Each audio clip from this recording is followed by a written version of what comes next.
Majelis Ulama Indonesia itu saya terus terang suka pengen ketawa gitu ya. Kan ini kan bukan kejadian yang pertama, sudah beberapa kali terjadi di Indonesia. Iya pastilah, selalu ada peran dari Majelis Ulama Indonesia.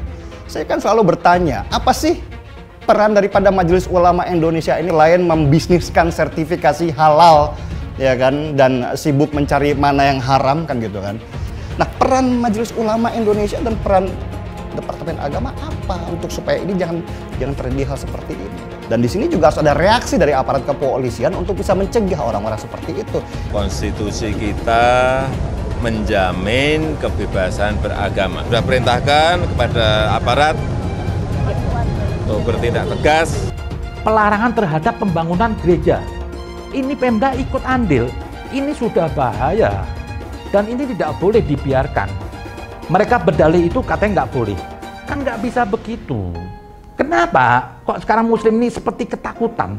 Saya sebagai Muslim sebenarnya malu. Kok Islam ini nggak berkembang? Sikapnya terlalu kaku, primitif. Kalian takut kalau misalnya ada rumah ibadah agama lain di lingkungan kalian takut pindah agama. Berarti kalian nggak yakin dong sama agama kalian. Kalau misalnya ada orang-orang yang nggak suka hidup berdampingan dengan umat agama lain, saya bingung nabinya siapa? Nabinya siapa? Coba jelasin ke saya. Tidak boleh membangun gereja di dalam Islam. Hadis ini yang sering dikutip. Kalau ada orang bikin gereja dihancurin. Kalau ada orang bikin gereja dilarang. Karena pakai hadis itu. Mengapa tidak mendapatkan izin? Karena masih ada paham, Bu, bahwasanya nggak boleh ada rumah ibadah orang agama lain di dekat di lingkungan orang Islam. Mau bikin masjid kita dihancurkan orang. Enak nggak, Bu? Nggak enak kan? Kalau saya terus terang saja, Bu, saya nggak takut di samping rumah saya ada gereja. Kan orang yang datang ke gereja kan orang ibadah, betul nggak kira-kira? Yang saya takut itu, Bu, kalau samping rumah saya diskotik. Nanti saya khilaf, Bu, langsung salin saya. Sarung lepas, koko lepas, peci lepas. Yang marak sekarang ini bukan Islamofobia, tapi justru Kristenfobia. Khususnya gereja fobia, bahwa umat Islam yang mayoritas gitu ya, rumah ibadahnya di mana-mana, kok takut dengan adanya pembangunan gereja. Kenapa ini terjadi ya? Ini menurut saya karena jangan-jangan karena ada semacam perasaan minder ya. Udahlah, berhentilah gereja fobia. Majelis Ulama Indonesia melarang umat Kristiani untuk membangun gereja. Bagaimana gereja-gereja saat ini banyak dihambat, bahkan ada yang dibakar. Semakin mereka menghalang-halangi, maka akan semakin kelihatan bagaimana ajaran mereka yang katanya rahmatan lil alamin. Emang ada salah apa kalau di sana dibangun gereja? Emang ada dampak buruk apa kalau di sana dibangun gereja? Orang Kristen itu sembahyang itu tidak berisik. Tapi kalau Islam ya berisik. Maaf nih, saya juga Islam, maaf. Kita omong kasarnya aja ya. Kita orang Islam pakai toa, ya, kedengaran kemana-mana. Orang Kristen biasa aja mendengarnya. Keadilan bagi seluruh rakyat Indonesia, ya. Bukan keadilan seluruh bangsa Islam, bukan, ya. Jadi kalian tanam tuh betul-betul para ulama-ulama jahanam tuh. Sumbernya atau dalang dibalik pelarangan pendirian rumah ibadah yang ada di Cilegon adalah MUI. MUI membuat surat yang mana melarang sebenarnya pendirian ibadah ini. Pertanyaan saya, kenapa tempat wisata yang mana ada orang luar negeri datang untuk kawin di situ, nikah siri, itu nggak ditandatangani petisi untuk dilarang? Kenapa tempat ibadah, tempat dimana mencari Tuhan justru dilarang, ya kan? Ya, tapi ya nggak ngerti lah cara berpikirnya orang-orang ini gimana. Kenapa yang diatur cuman agama non-muslim? Kenapa yang Islam nggak diatur? Kenapa kalau masjid nggak diatur? Tetapi kenapa kalau gereja dan lain-lain diatur? Tapi sekali lagi kasus semacam ini sangat-sangat banyak. Berhenti untuk menolak pendirian gereja. Ada beberapa tempat juga di Indonesia ini yang terjadi penolakan pembangunan gereja. Tapi ini menjadi luar biasa karena wali kotanya ikut tanda tangan. Nah, kalau sekarang tiba-tiba ada banyak ustadz yang mengatakan jangan dekat-dekat dengan kaum kafir, dengan orang Kristen. Kenapa ada ustadz yang mengajak untuk bermusuhan? Padahal ini udah bukan zamannya gitu. Menurut saya permasalahan di Indonesia ini akan sama saja dari beberapa tahun sebelumnya dan yang akan datang itu akan sama saja gitu ya. Akan terus ada selama ustadz-ustadz yang mempromosikan atau berceramah berdakwah hanya dari sisi peperangan saja. Ya, kita nggak akan selesai dengan isu intoleran dan penolakan gereja yang seperti ini. Saya selalu heran kalau ada kelompok yang menolak berdirinya rumah ibadah. Mereka ini ketakutan imannya goyah. Wali kota dari Partai Berkarya dan wakilnya dari PKS itu menolak memberi izin pembangunan gereja bareng-bareng dengan ormas intoleran. Ternyata mereka itu takut banget sama salib yang di gereja itu. Apa di kota Cilegon ini banyak makhluk berjenis vampir dan juga Dracula? Kok takut banget kalau ada gereja? Tak intoleran rumah ibadah tapi sangat toleran dengan rumah pijat plus. Lokasi pangkalan para PSK di kota Cilegon itu cukup banyak dan meluas. Ada berita yang menyebut di kota Cilegon dalam satu RT aja itu ada 6 diskotik.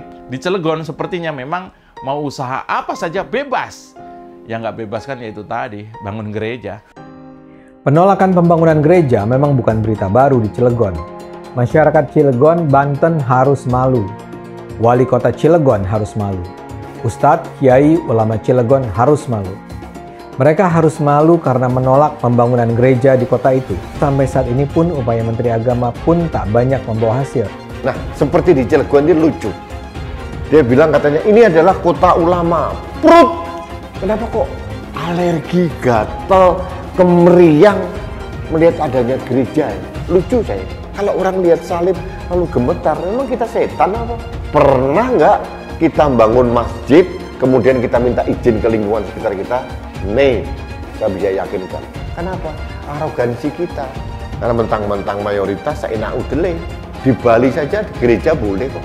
Bali itu mayoritasnya Hindu di sana. Gereja ada, masjid ada. Jujur saya muak. Intoleransi mulai berkembang, masyarakat sudah mulai terpapar, pemerintah daerah diam saja, aparat keamanan juga sama saja. Tidak ada lagi penolakan pendirian rumah ibadah sebagaimana gereja HKBP di Cilegon. Saya laporan nih Pak Evorus dan Pak Sekjen dan seluruh jajaran. Di Cilegon, kota Cilegon itu masih ada gereja HKBP yang ditolak pendiriannya oleh wali kota. Kami di Kementerian Agama sudah berkali-kali menyampaikan dan mendatangi Pak Wali Kota supaya izin ini dikeluarkan. Staf kami Pak sudah 2 kali ketemu dengan Pak Wali Kota dan rencananya minggu depan saya akan datang sendiri kalau belum beres soal izin pendirian ini. Karena di bawah sudah beres semua, izin dari masyarakat, dari kepala desa sudah beres, justru tertahan di atas. Ini tentu bukan hal yang baik, bukan hal yang sehat. Tadi saya sampaikan itu. Ini sepertinya orang sudah mulai tidak dekat dengan Tuhan. Cilegon adalah salah satu wajah paling kelam mengenai toleransi beragama. Di Cilegon mungkin membangun tempat karaoke lebih mudah ketimbang membangun gereja. Menjalankan tempat maksiat barangkali lebih mudah. Kenapa? Karena di Cilegon memang tidak ada satu gereja pun yang diizinkan berdiri. Kenapa wali kota Cilegon malah kok jadi pengecut kayak gitu? Menandatangani petisi untuk menolak pembangunan gereja. Bukan cuma wali kota, wakil wali kotanya juga ikut-ikutan. Majelis Ulama Indonesia aktif menolak pendirian gereja di Cilegon. Tidak ada alasan untuk mendengarkan teriakan gerombolan-gerombolan yang seperti Dracula takut sama salib. Lagi viral gereja ditolak ormas ala-ala gurun di kota Cilegon. Menolak dan melarang pembangunan gereja. Gereja ditolak, ibadah Kristen ditolak. Anehnya gimana? Sudah biasa, sudah jadi jadwal rutin tiap tahun di negeri ini. Ini Maret 2022 kebaktian dilarang di kota Bandung. Ini Desember 2021, ibadah Natal dibubarin di Lampung. Matiin dulu. Ini September 2020, umat Kristen ibadah dipasangin lagu keras-keras sama warga. Nih, speaker nih. Saya bisa tunjukin jejak digital umat minoritas dilarang ibadah itu sudah tradisi setiap tahun. Bukan masalah ibadah itu gak boleh. Jadi yang bilang tidak ada masalah dengan toleransi di negeri ini, itu pasti otaknya yang bermasalah. Gilanya lagi, masih ada yang kampanye melawan Islamofobia dan percaya di Indonesia ada Islamofobia. Biadab sekali mereka memutarbalikan fakta, padahal yang jelas-jelas ada di Indonesia itu Kristenofobia. Fakta. Orang bilang, tuh di Indonesia ada Islamofobia, enggak ada. Kalau negara enggak ada. Minta jadi menteri, kasih. Di mana fobinya? Bahwa ada yang ditangkap. Ya memang begitu kelakuannya.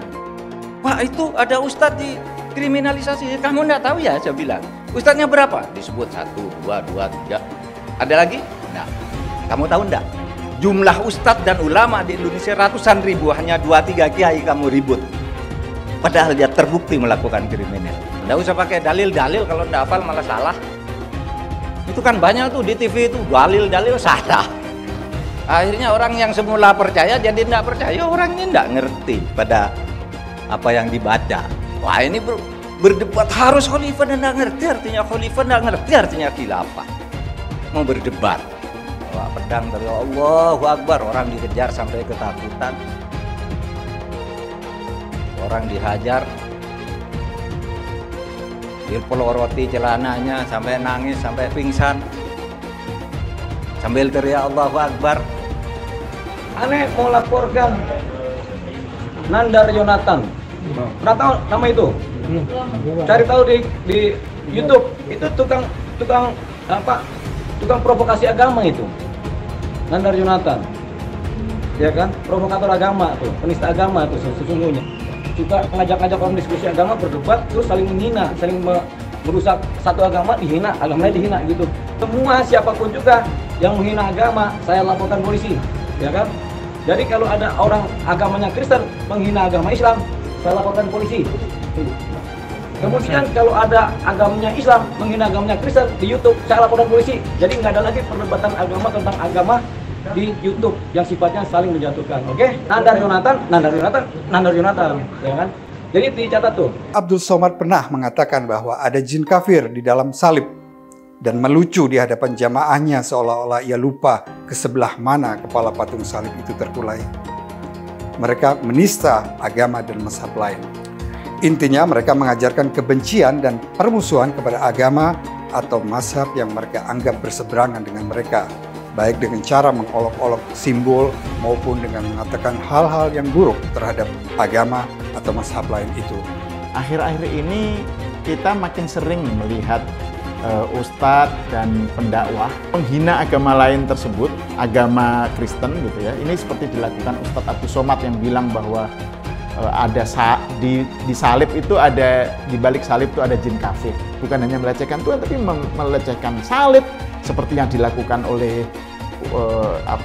Abdul Somad gitu misalnya. Kemudian melecehkan agamanya, melecehkan ajaran agama, melecehkan Yesus dan seterusnya, melecehkan gereja dan seterusnya. Tidak mau agama Islam dilecehkan, jangan memaki-maki Tuhan agama lain, jangan melecehkan keyakinan agama lain. Menguatnya gagasan bahwa Islam memang memerintahkan umatnya untuk memerangi kaum kafir agar Islam terselamatkan. Dan kaum kafir itu berarti mereka yang menentang hukum Allah. Keyakinan semacam itu ada di kepala banyak muslim, bukan cuma 1-2 orang, bahwa wajib hukumnya untuk memerangi kaum kafir. Ingat kasus Ahok pada 2016? Ajaran Islam yang terus disebarkan, dikembangkan, ditanamkan oleh kalangan yang memang percaya bahwa Islam sesungguhnya memang memerintahkan umat Islam untuk menegakkan jalan Allah dengan memerangi musuh-musuh Islam termasuk umat Kristen. Ajaran Islam jelas berperan dalam rangkaian kejahatan kemanusiaan ini. Islam menyebabkan terorisme. Jangan berteman kecuali mukmin. Kenapa? Karena berteman dengan non-muslim itu pelan-pelan menggerus iman kita sama Allah. Kalau bisnis tidak apa-apa. Jadi kalau jalan-jalan sama orang yang tidak jelas itu, kafir misalnya dia non-muslim, itu tidak baik. Jadi kalau ngejak orang makan itu orang yang apa?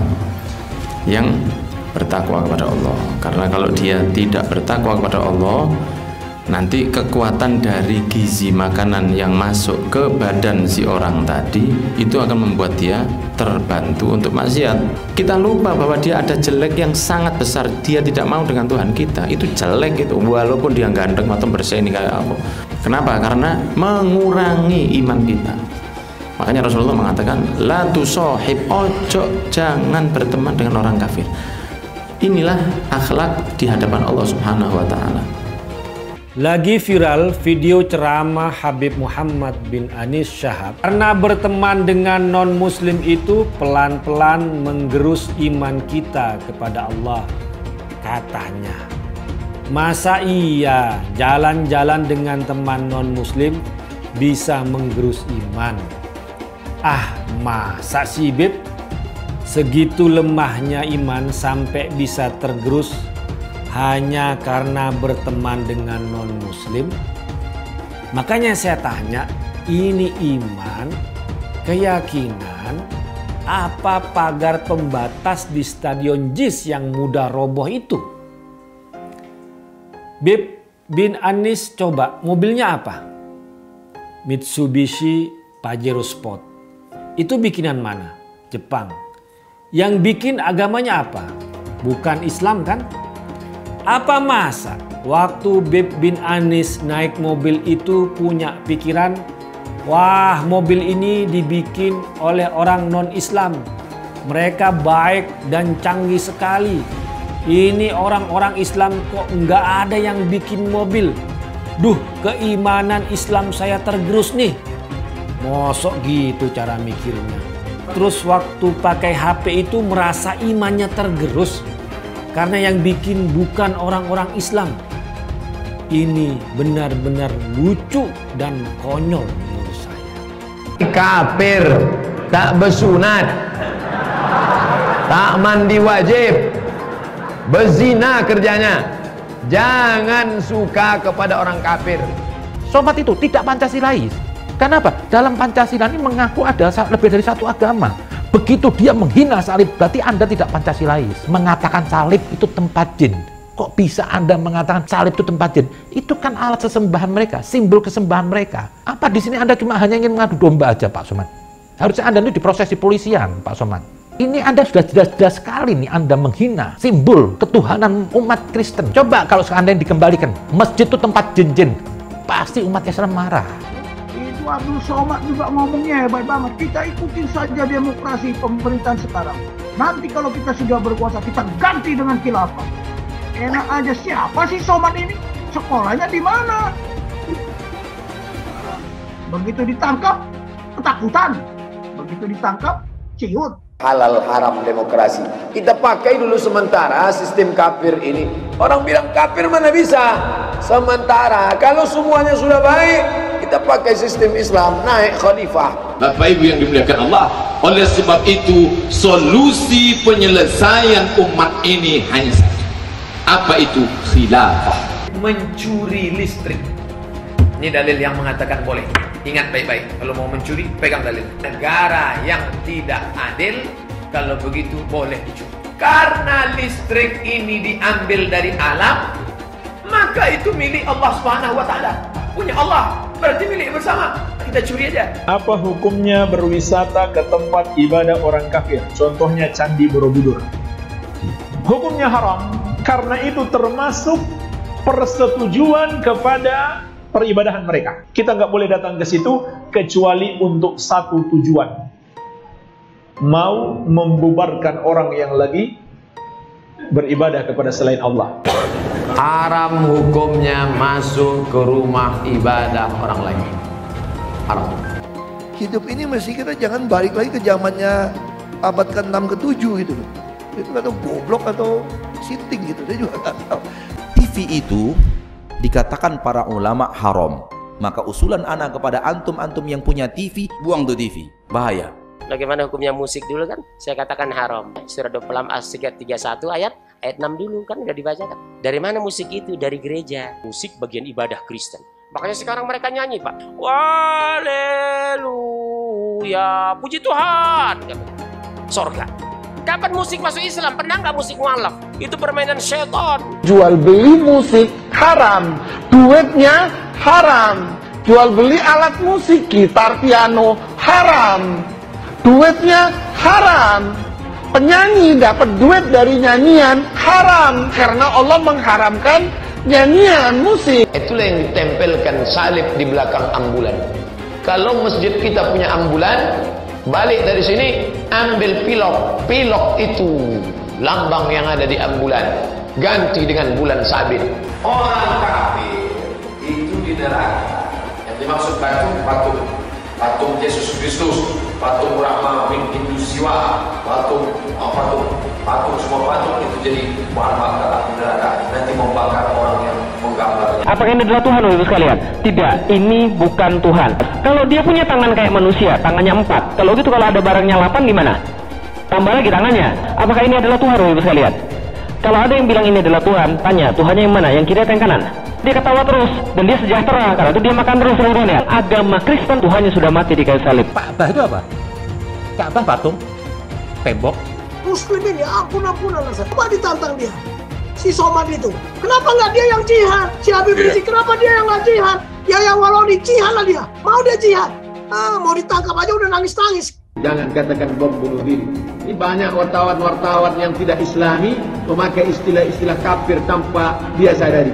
Gerakan bunuh diri, padahal gerakan mati syahid. Zaman sahabat Nabi pakai pedang, zaman sekarang tak pakai pedang. Letupkan, ledakkan, mati syahid. Ada pun orang yang mengejek ini mati konyol. Orang mati syahid dia katakan mati konyol. Saya pernah ditanya, apa pendapat Pak Ustadz tentang ISIS? Bagus, saya bilang. Siapa yang tidak ikut kepada ISIS, kafir, halal darahnya. Ceramahnya Ustadz Abdul Somad.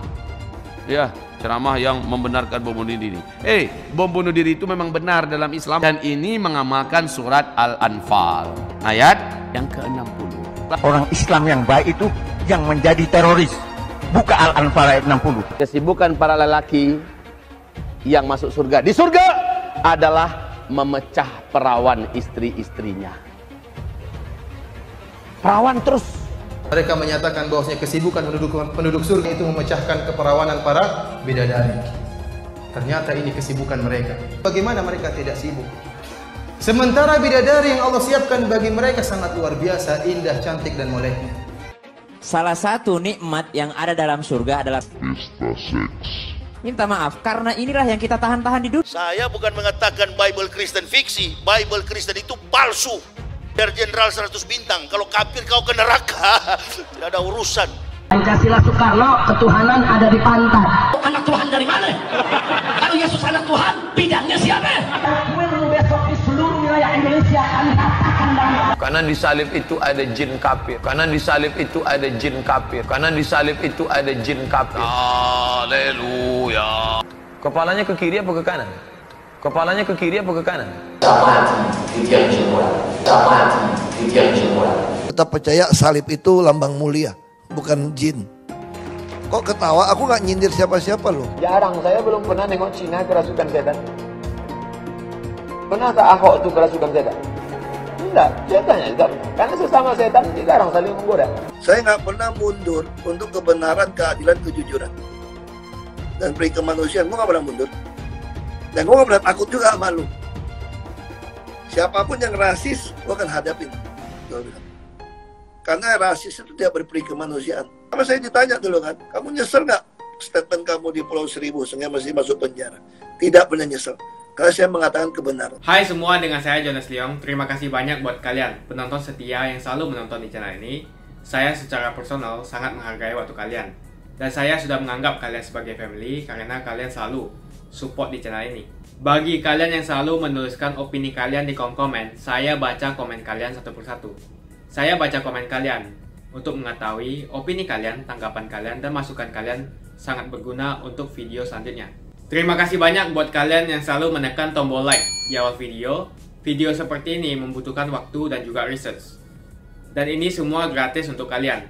Jadi pastikan kalian menekan tombol like-nya supaya saya mengetahui kalian menyukai konten yang saya bagikan. Kalau bicara MUI atau Majelis Ulama Indonesia itu saya terus terang suka pengen ketawa gitu ya. MUI ini kadang-kadang suka bertentangan antara pemikiran dan statementnya.